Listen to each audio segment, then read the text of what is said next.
Art in the 90s was more about the message than the art itself. New art forms such as video art and installations really took off, but the 1990s was really known for the controversy in the art world. The subject of contemporary art was increasingly more about social issues, and the art itself was often viewed as immoral and controversial. The National Endowment for the Arts, or the NEA, was a government organization that funded several different artists. Many conservatives in Congress spoke out against the NEA for funding artists that portrayed such immoral subjects.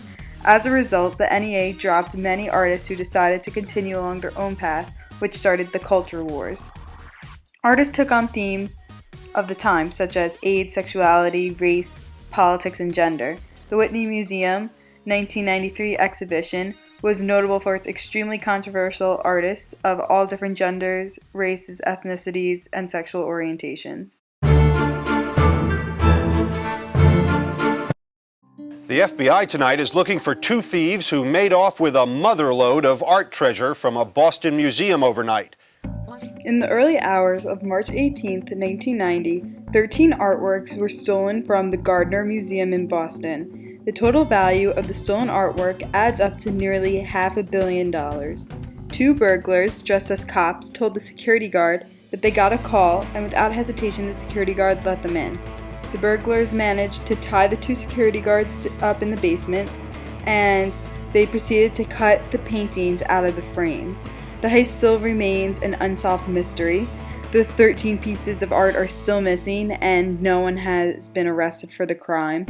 Some people believe that the burglars knew nothing about art by the way that they cut the paintings out, and by the way they skipped over much more valuable paintings. Some people also believe that the security guard had something to do with it.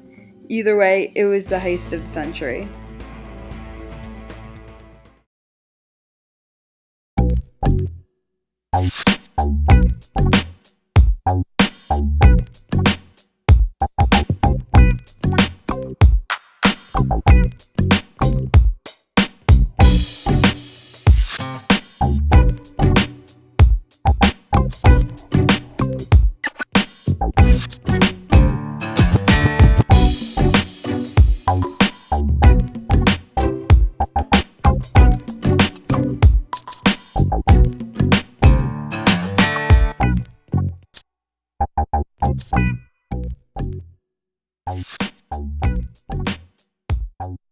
Literary distribution during the 90s was just as, if not more, important than the books themselves.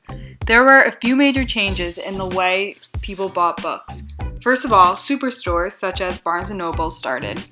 With more book selection, along with video, software, and music, more comfortable atmospheres with couches and less pervasive salesmen, and attached cafes, superstores quickly ran the small bookstores out of business. The few that remained began to focus on becoming specialized in certain genres. In addition to the new superstores, online book buying became popular with the new Amazon.com. People could now browse and shop in the comfort and convenience of their own home. This new method of book distribution became so popular that Amazon started taking business away from the new superstores. As a result, the superstars started making websites and online books.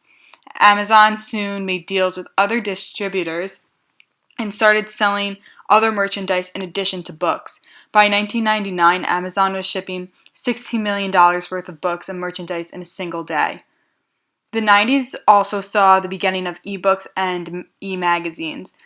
Technology wasn't all there yet, but the idea of digitalizing books began.